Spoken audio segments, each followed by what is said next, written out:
lafa dhugaan hin jirre nageenyi hin jiru. Dhugaan ilmoo waaqati jedha Oromoon. Dhugaan seera waaqaa lafaati. Dhugaatti bu'uun waaqatti bu'uudha. Dhugaan dhugaadha. Dhugaanis waaqa jedha Oromtichi dhugaa yoo himu. Oromoon dhugaa dhabaaf nagaa dhabe. Harka fuunee akkam jirtu kabajamtoota dhaggeeffattoota keenya. Nagaa isin gaafachuu dagannee miti. Dubbii dhugaa tanatu afaan nu dhufnaan itti fuune.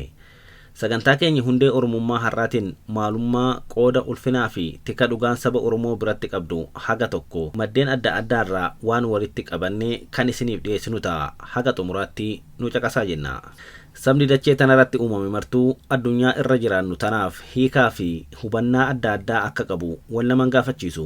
Akkuma hubannaa isaatti sabni hunduu akkaataa isaaf galutti hiikatee ulfinaa fi kabaja kennee fi seera itti bocatee safuu itti horee jiruusaa itti gaggeeffata. Haaluma kanaan dhalarraa dhalatti dabarsaa walirraa fuudhee adeemsa jireenyaa yeroo dheeraa keessatti immoo aadaa eenyummaa isaa addatti ibsu bocatee waltajjii addunyaatti ba'a. Aadaa sabni tokko akka sabaatti ijaarrataa deemu keessatti immoo heerri fi seerri dambiilee fi qajeelfamoonni ittiin bulmaataa haala adda addaa keessatti bahaa deemuun isaanii waan hafuu miti.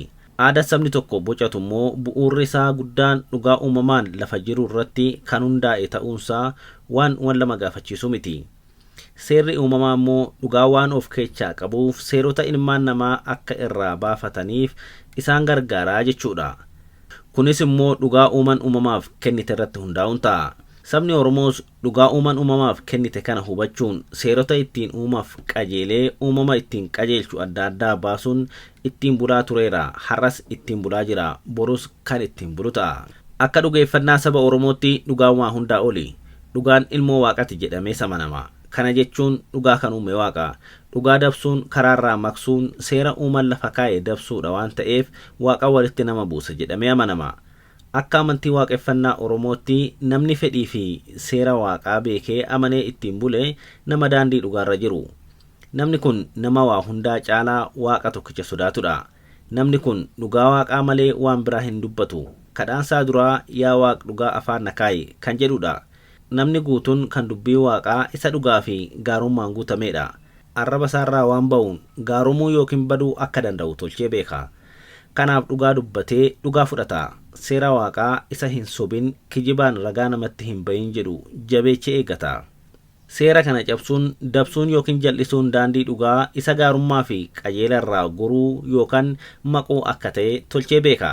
Kitaabilee amantii adda addaa keessattis haala garaagaraatiin waa'een dhugaa kaa'amuunsaa waan hafuu miti. Namoonni amantii hedduun illeen madaaliin addaa isaanii yookaan wanti adda isaan godhu dhugaa qabatanii deemuu akka ta'e yeroo himamus haalan dhagaa oollee bulla. Oromoonis akka hubannaa duudhaa isaatti dhugaaf bakka guddaa qaba. Dhugaa ol wanti jiru tokkolleen hin jiru. Wanti ilmi namaa waaqa isaa waliin hariiroo sirrii ittiin uummatee waan fedha isaa uumaa isaarraa ittiin argatu dhugaa ilmoo waaqaa taate tana tiksuu qofaani. Uumama waaqaa kanneen biraas dhugaa isaan jiraachuuf qabaniin tiksee dhugaa isaanii osoo hin saamin diriiroo uumamaa keessatti daangaa ofiitiin jiraateeti. Ofiif jiraachuuf jecha uumama waaqaa biraa balleechuu dhiiseet safeeffateet kan dhugaa waaqaa tiksee jiraachaa har'a ga'e. Dhugaa hojjetee dhugaan waaqa isaa kadhatee dhugaa uumamni uumarraa qabu kan argatee hiddaadanaan hollatee baay'atee wal horee har'a ga'e. Oromoon jiruusaa guyyaa guyyaan gaggeeffatu keessattis dhugaatti bu'uu baay'ee safeeffata. Dhugaa dabsuun kallattiin seera waaqaa cabsuun wal qabsiisee waan ilaaluuf ni sodaata. Uumaa isaarraa waan fedhu hundaa argachuuf nageenyi uumama maraa eegamuuf quufaa gabbinni jiraachuuf uumamni lafa jiru dhugaa seera uumaa kabajee fi tiksee jiraachuun akka dirqama ta'etti seerotaa fi dambiiwwan adda addaa sitti baasuun jiruusaa gaggeeffata. Kanumaanis seera gadaa keessattis dhugaadhaaf seera tumuun kabajaa fi olaantummaa dhugaan uumama mararrattuu qabdu lafa kaa'u. Fakkeenyaaf caffeen gadaa tuulamaa waaqni dhugaadha dhugaanis waaqaa jettee seera tumtee lallabdee jirti. Kuni kan agarsiisu dhugaa waa hundaayyuu ol ta'uu bira darbee waaqumtuu waaqa kan ta'een abbaa dhugaa isa sirrii ta'uu isaatiin ta'uu kan agarsiisudha. Akka hubannaa fi dhugeeffannaa Oromootti waan hundaafuu bu'uurri dhugaadha. Dhugaan seera uumamaatiin waa martuu wal duraa duuba isaa eeggatee wal tiksee jiraata. Kanaaf jireenyaaf bu'uurri dhugaadha jedhama.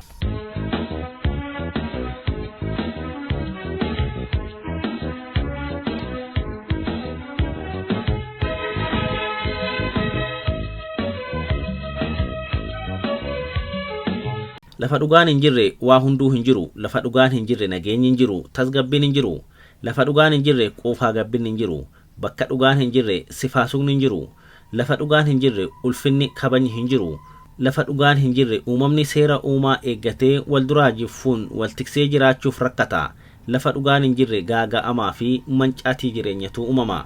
Akka dhabdummaatu baay'ata, seeraf safuutuu badee uumamni mataa dhaba. Wal dhageettiin jiraachuun hin danda'amu. Hayyuu fi wayyuu dhagahuutuu dhabama. Uumamatu mataa dhabee akka namaatti jiraachuun hafee uumama akka feetee ta'a.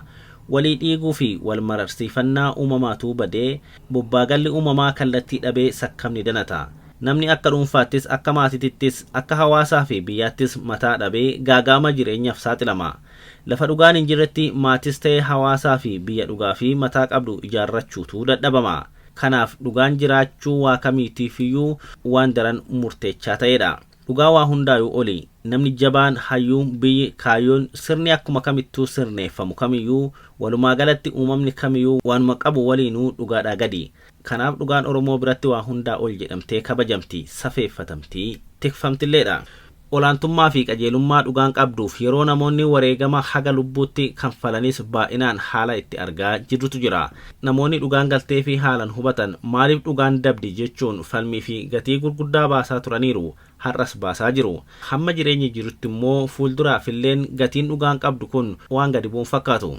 Namni dhugaa dhuunfaa ofiif kan sabaa fi biyya isaas tiksuuf qophii hin taane kabajaa fi ulfina isaaf malu argatee mataa ol qabatee jiraachuuf haamilee guutuu qabaachuu hin danda'u.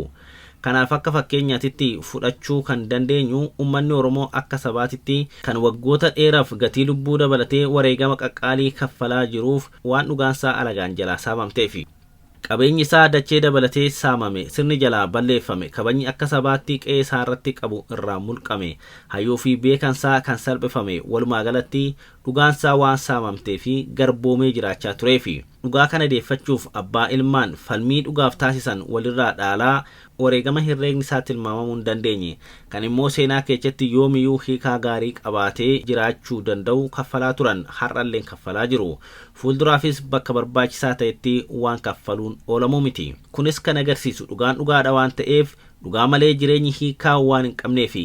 Mataa ol qabatanii nama guutuu ta'anii haamilee guutuu qabaatanii jiraachuuf dhugaa ofii tikfachuu fi ittiin jiraachuun dirqama seerri uumaa lafa keeche waan ta'eefi. Kanaaf Oromoo yoo mammaaku dhugaa dubbadhu lafa sitti dhiite bulii jedha. Kun kan agarsiisu hagamiyyuu qaalii ta'u gatii barbaachisaa ta'e kaffali maleen dhugaa hin dhoksin yaada jedhuuf keechatti kan qabatedha. Oromoon akka sabaatti dhugaa tiksuu fi gatii ishii ol kaasuuf aadaa isaa keessatti haalota adda addaatiin dhugaa ibsaa fi dhimmas itti ba'aa tureera.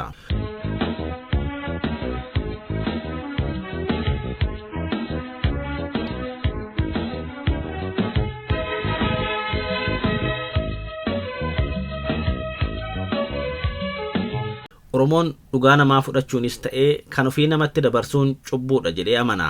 Kanaaf akkaanis haa ta'u akka maleen yoo dhugaan namaa namatti dabartee dhugaa namaa galchuun dirqama ta'a. Kan ofiitis namni yoo akka ta'ettis ta'u nama jalaa fudhate barbaaddatanii galfachuun waan dhugaan ilmoo waaqaa taate sun namarraa barbaaddudha. Yoo dhugaa ofii gatan dhugaanis nama gatti jedhamee amanama. Kanaafuu dhugaan har'a gatan bor waan nama gaafattuuf har'uma gatiin ishii madaalu kaffalamee fi barbaadamuun waan filannoo hin qabnedha. Dhugaa ofii barbaaddatanii argachuun kabaja, ulfina, gootummaa fi gamnummaa dhalleedha. Dhugaa namaas ofirraa galchuun hayyummaadha, beekumsa, qaroomina, dhugaa beekuudha. Dhugaan jiraachuu nama dhugaa ta'uu agarsiisa. Waaqaa lafaa walitti ayyaanni namaa nagaa argata. Ni qulqullooma, idaa fi cubbuu dhugaan irraa qabdu ofirraa baasa. Harka dhiqatan garaan jaalateet dhugaa dubbatan waaqni jaalataa jedhan. Kuni dhugaa dubbachuu fi hojjechuun waaqa biratti hagam akka fudhatama qabu kan akeekudha.